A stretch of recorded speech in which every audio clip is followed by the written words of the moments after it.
بسم اللہ الرحمن الرحیم۔ میرے اس چینل کو سبسکرائب نہیں کیا تو سبسکرائب کر لیں اور ساتھ لگے بیل آئیکن کو دبا کے آل نوٹیفیکیشن کو آن کر دیں۔ اور ناظرین یہ بات ذرا نا طریقے سے دیکھیے گا، سنیے گا ضرور۔ بڑی سادہ سی بات ہے لیکن اس کے کتنے ہولناک اور کتنے بھیانک نتائج نکل سکتے ہیں، آپ خود سوچ کے فیصلہ کر سکتے ہیں، آپ کریں گے فیصلہ۔ ایک یہ پس منظر آپ کو بتا رہا ہوں۔ ایک شخص کا نام ہے علیم خان۔ وہ پی ٹی آئی میں آنے سے پہلے بھی کچھ نہیں تھا، اس کے بعد بھی وہ کچھ بھی نہیں ہے وہ پراپرٹی ٹائکون۔ وہ پی ٹی آئی میں آیا، پی ٹی آئی میں آ کے وہ بہت بڑا لیڈر صرف پیسے کی بنیاد پہ بن گیا اور اس نے کچھ پراپرٹی میں قبضہ کرنے کی کوشش کی۔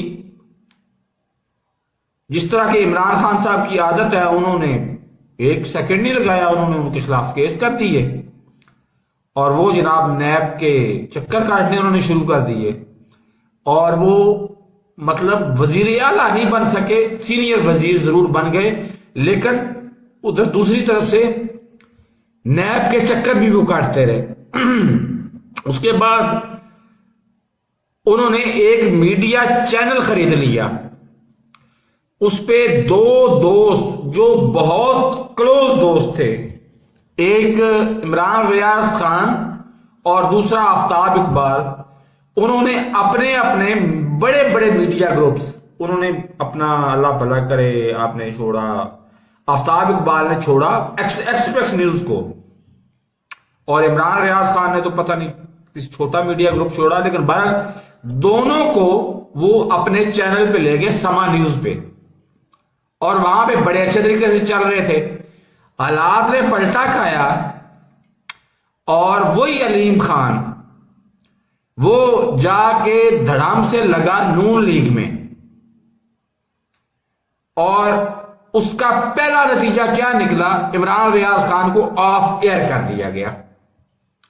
یہ ذہن میں رکھے، عمران ریاض خان اور اس کا دیرینہ بہت کلوز دوست، اس کا شکار فیلو بھی آفتاب اقبال، اور آفتاب اقبال کا بہت کلوز اور دیرینہ دوست علیم خان، یہ تینوں کی ٹرائنگولر گئی، جا کے سما نیوز کو انہوں نے اٹھایا، لیکن علیم خان کے سیاسی مفادات کے چکر میں عمران ریاض خان کو کچھ ہی عرصے بعد آف ایئر کر دیا گیا۔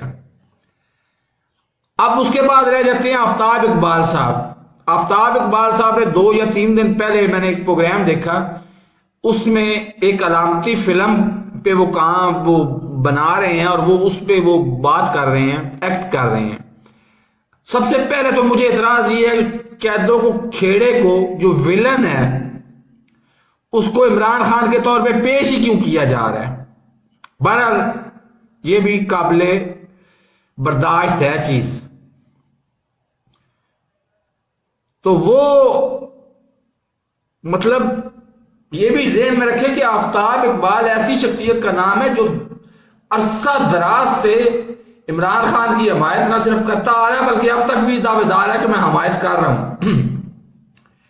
وہ کہتا ہے کہ تم 29 نومبر 2022 تک بھول جاؤ الیکشن کو، یعنی دوسرے لفظوں میں وہ اعلانیہ طور پہ کہہ رہا ہے کہ 29 نومبر 2022 کو جب نون لیگ کی موجودہ، جس کو اب میں کہتا تھا پہلے انٹرنیشنل صادق اور امین، اب لوگوں نے نعرے لگانے شروع کر دیے، چور چور چور چور، اور اب تیسرا اب ٹرمنالوجی آ گئی ہے کرائم منسٹر، پرائم منسٹر نہیں، کرائم منسٹر۔ یہ اپنی مرضی سے مطلب آرمی چیف متعین کریں گے اپنی پسند کا، اس کے بعد وہ فردر الیکشن کمیشن مقرر کرے گا، یعنی سارے کا ساری بساط جب نون لیگ کی مرضی کے مطابق بچھائی جائے گی تب الیکشن ہوں گے۔ اب خدا نہ خواستہ اللہ نہ کرے دوسری طرف آ جائیں، ہارون رشید صاحب نومبر سے پٹ رہے ہیں، مجھے بتانا ہے، آپ نے رائے دینی ہے کہ میں ٹھیک ہوں یا غلط ہوں۔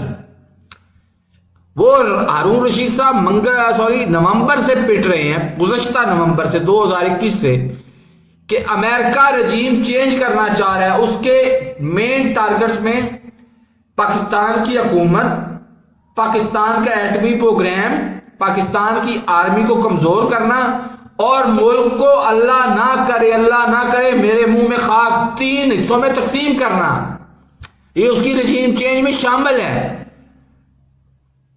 اور اگر اس سٹیج پہ آفتاب اقبال کی بات کا سہارا لے کے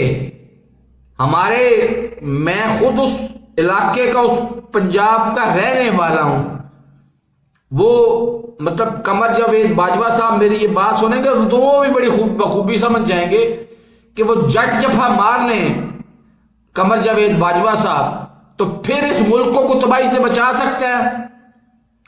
اور آفتاب اقبال نے یہ کام کیا کیوں؟ صرف چند ٹکوں کی خاطر، اپنے مالی مفاد کی خاطر اس نے اتنا بھیانک کھیل دیا ہے کہ اس کے اندر سے نعوذ باللہ ایک بندہ بھی، کوئی 3-4 میں سے ایک بندہ بھی سیریس لے لے اس بات کو، تو پھر اس ملک کو تباہی سے کوئی بھی نہیں بچا سکتا۔ تو اس طرح کے ابن الوقت لوگوں کی نہ دانشوری کو کبھی قبول کرنا چاہیے، نہ اس طرح کے لوگوں کو، مطلب میں اب کیا کہوں، میں بھی بہت دانشوری کا قائل تھا، لیکن یہ بات جو ہے نا، یہ سوچنے کی ہے، ذرا سوچ کے آپ مجھے کمنٹس میں بتائیں کہ میں نے ٹھیک کہا ہے یا غلط کہا ہے۔ جٹ جفا قمر جاوید باجوہ صاحب مار لیں اور پھر تو علاج ہمارے پاس کوئی نہیں ہے، اور پھر رہے رام اللہ کا۔ میرے اس چینل کو سبسکرائب نہیں کیا تو سبسکرائب کر لیں، اور اس ویڈیو کو زیادہ سے زیادہ شیئر کریں تاکہ آفتاب اقبال تک بھی یہ ویڈیو پہنچے اور قمر جاوید باجوہ تک بھی یہ ویڈیو پہنچے۔ خدا نہ خواستہ پاکستان اگر 3 حصوں میں تقسیم ہو گیا تو کوئی ہمارا کیا بنے گا؟ ہم پاکستانی ہیں۔ آج میں اسپین کا نیشنل ہوں، لیکن پاکستانی پاسپورٹ پہ نیشنل ہوں۔ آج بھی میرے پاس ویلڈ پاکستانی پاسپورٹ موجود ہے، تو ہمارا کیا بنے گا؟ تو میرے اس چینل کو سبسکرائب کریں، ساتھ رکھیں بیل آئیکن کو دبا کر نوٹیفیکیشن آن کر دیں تاکہ میری ہر نئی آنے والی ویڈیو کا نوٹیفیکیشن آپ کو بر وقت مل سکے۔ اللہ حافظ۔